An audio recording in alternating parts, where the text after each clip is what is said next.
Do that, and then the following day take whole wheat bread. Whole wheat bread is going to sustain you longer than those two slices of white bread, which is a refined and processed kind of a bread. So this is a non-diabetic person. Let's talk about now someone who is diabetic and is consuming high glycemic index food. So I'm going to use a pink to demonstrate that. So what's going to happen is this person is going to eat the same food that this person, let's say the blue is person, the non-diabetic one, let's say it's person A. Now person B is the diabetic person who wakes up at 8 with a blood sugar of already 7.8. I'm making an example, 7.8. Now they feel hungry and then they eat the same food that person A ate, and then they get the spike as well. Just put it here. So they get the spike as well, gets there.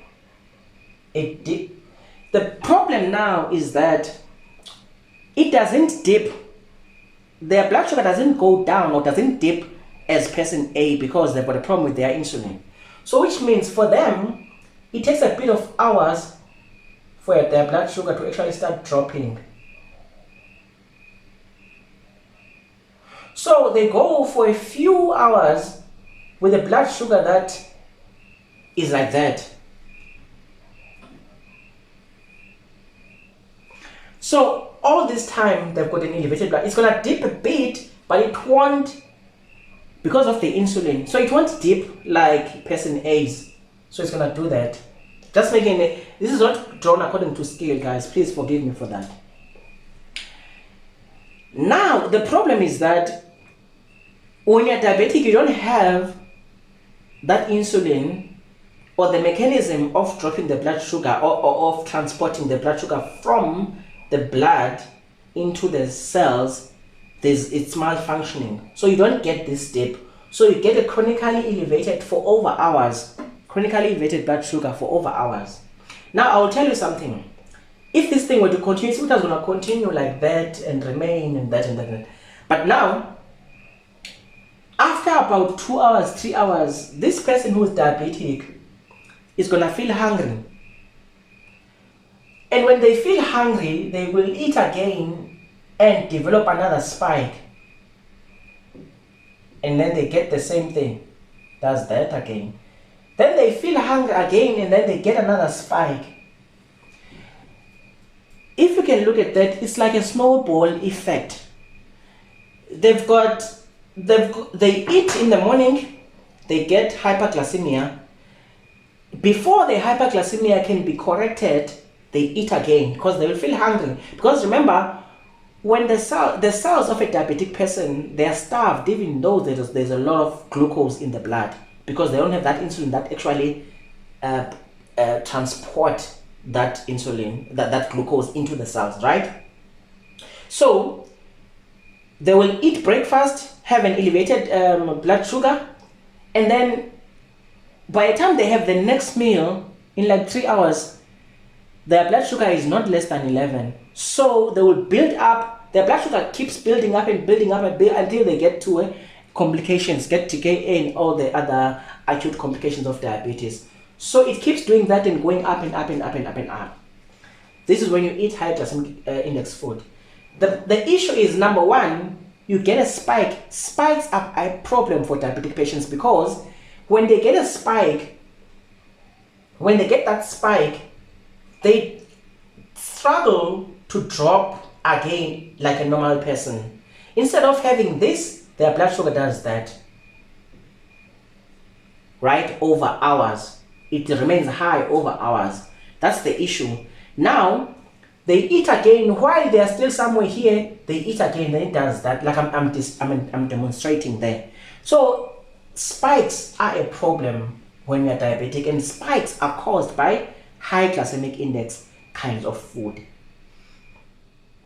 Okay, so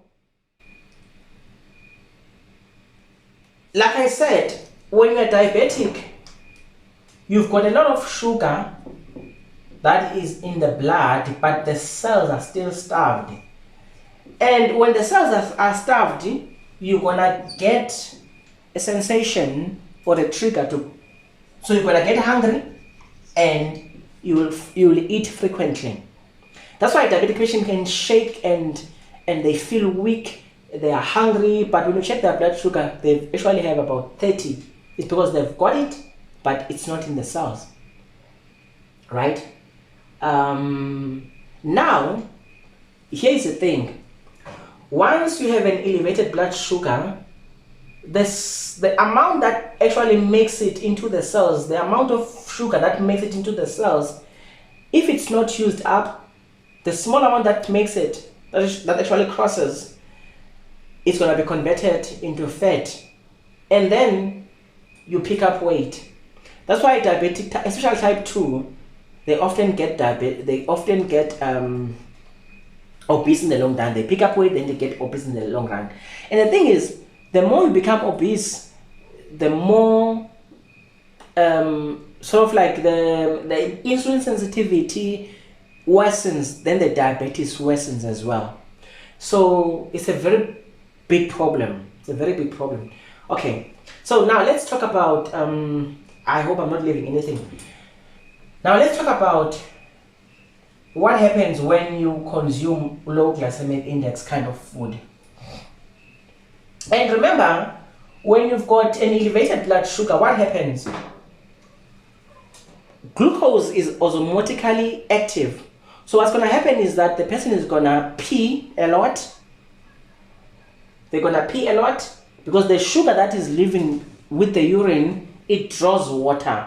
They become dehydrated. They get electrolyte imbalances, they become weak, and all of that. And then, yeah. So, now talk about low glycemic index. Now, when you are a person who is not diabetic, and then you consume low glycemic index, what's going to happen? This is time. This is blood sugar.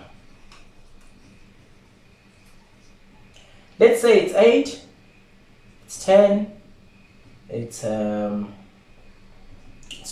it's 2 o'clock, it's 4 o'clock. Now you are not diabetic. Let me make the non-diabetic to be blue. So you're not diabetic, you wake up, you are hungry, blood sugar is 5. And then you eat low glycemic index breakfast.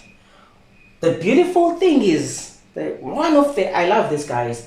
One of the most beautiful things about low GI is that the blood sugar, you don't get a spike. It's gonna go up very slowly,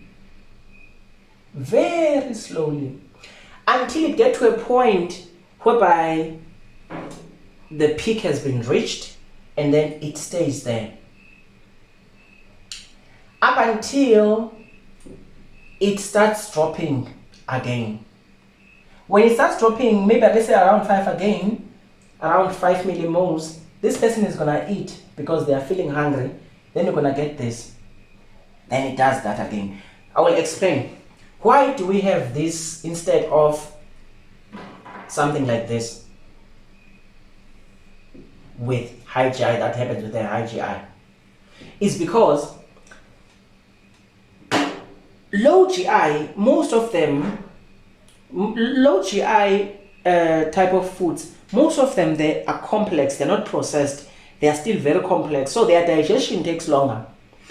And because their digestion takes longer, the release of glucose into the blood also takes longer. So that's why it takes time to go up and go up and go, and then gets to a point whereby the peak has been reached, and now whatever that is still remaining doesn't get the blood sugar. Let's assume that at this point, this blood sugar is 15 millimoles. Now, this is a non-diabetic person. So what's going to happen is that this non-diabetic person, their blood sugar is going to reach about 15. Their insulin will be released. That's another thing. the more insulin you release, the amount of insulin that is released depends on the amount of blood sugar that needs to be dropped.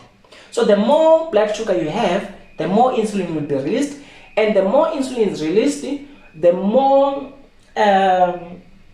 glucose is going to enter the cells. And once you've got a lot of glucose that have entered the cells and then you don't use it, it's going to be converted into fat, and then you pick up weight. But here, you're going to get small amounts of insulin that's going to be released there, because the blood sugar is not bad, it's just 15. Because the body wants to maintain homeostasis, right? So, once the blood sugar is like this, the body will say, "Hey man, the blood sugar is like 15, so let's work on it and drop it to 11. Then you start having a dip there. And then throughout the day, they continue like that. This is beautiful.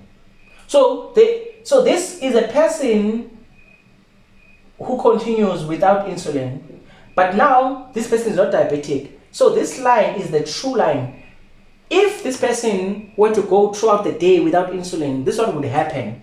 But now, because they've got an intact insulin system, so their blood sugar will dip. Let's say this is about less than 11. So they go out throughout the day with the blood sugar that is less than 11 at this point. And their insulin will stop being secreted as long as the body says that, okay, my blood sugar is not more than 11, so I don't need insulin. So they will continue like that throughout the day. Now, they don't get the spikes, and they don't get dips as well. So if you don't get dips, it means that you won't get hungry very quick. And this is why people who consume low GI can go for hours without eating and start feeling hungry around 2 o'clock, 4 o'clock, 3 o'clock, depending on what you ate and how much of it you ate. Okay, let's talk about now someone who's diabetic. Now, someone who's diabetic, they say it won't change. So they will get, okay, let's say, okay, 7, they say at 7. Then it goes up like that to about 15 as well. And then the beautiful thing is that once they get to 15, they take their medication, right? The medication will be able to drop a blood sugar from 15 to less than 11. Then they continue like that throughout the day. They won't eat a lot, they won't eat frequently, and also they won't have the little insulin that they have that is still functional will be able to take care of this. When you've got a deficient insulin or insufficient insulin and receptors that are not working, some are working, some are not working, the ones that are still intact, they will be able to drop a blood sugar of 15 to less than 11. But imagine if you ate something that takes your blood sugar to 50, the little insulin that you have will not be able to drop that blood sugar from 50 to less than 11. I hope that makes sense. So that's the difference. And also, these people, they don't eat frequently, they don't get hungry a lot, they don't eat frequently, and the little insulin that they have is able to manage their blood sugar, such that when you continue like this, when you go to your doctor, they'll be like, "No man, your blood sugar is actually okay, it's fine." And when they do the HbA1c, they see that your HbA1c is actually dropped from whatever it was to maybe around 7, around 8. Then they're like, "No, let's take out one drug." And then they're like, "No, you are taking 3 drugs, let's take one out." And if you continue with having excellent blood sugars, they're like, "No, let's decrease the dose." And you get to a point where you're taking only one drug, only maybe once a day.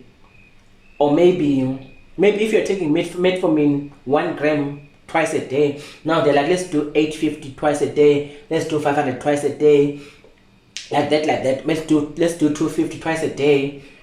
Because your blood sugars, they are just fine. This is what the problem is, this high glycemic index food. So this is how you can even be taken, like the doctor can be like, "Okay, let's try you for 1 week without medication now, because your blood sugar, we have a risk now of getting into hypoglycemias. Let's take let's put you off medication for a week. Then when you come back, you are fine. Let's take you off medication for 2 weeks, for a month, let's do it for 3 months." It depends whether you are strictly taking low GI. Another thing, exercises does stimulate receptors. Exercises, and insulin becomes very active when you exercise. So that's the beauty of exercise. So guys, maybe you ask, what are the types of food that are low GI? You know, sweet potato is low GI, whole wheat bread, macaroni, pasta. There's so many of them. You can just Google them, guys. There's so many of them. High glycemic index, your white bread, your white potato. There's lots of them, guys. There's lots of them. I cannot finish them, but this is the important thing. This is the important thing. Another thing with low GI food is that because you don't need a lot of insulin to drop your blood sugar, so you hardly pick up weight, because what makes people to gain weight is because they've got a lot of sugar in the blood, and then the insulin is activated, and then it takes that sugar and takes it to the cells, and then when it gets to the cells, it's not used, then it's converted into fat, and then the person picks up weight. You see? So insulin is a storage hormone. It wants to store. So if the less amount of it you have or is released when you've got hyperglycemia, the better, because whatever that is excess cannot be stored into fat. So you'll be able to, now if you've got a blood sugar like this, you can be able to use that blood sugar for walking, talking, and all of that, without having a lot of insulin being released to drop the blood sugar. If I remember anything, guys, I will do part 4, but I think this is it. Thank you.